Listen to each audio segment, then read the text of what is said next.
Hiroshima. The first post-destruction flower that blossomed in your soil, resting in my nostrils, tells me a tale of domination of life on death.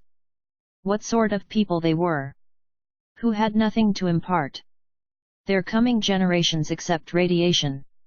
I, instead of writing on the havoc of war, write against war. I love my hustling bustling cities, upon which the plans of extension of graveyard laugh aloud.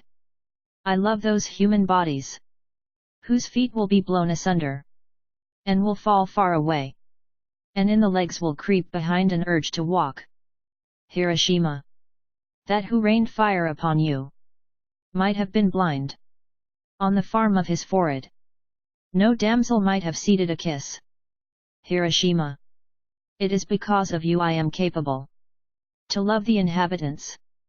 Across the boundary line, my poems are the ointment on the wounds that your womb sustained.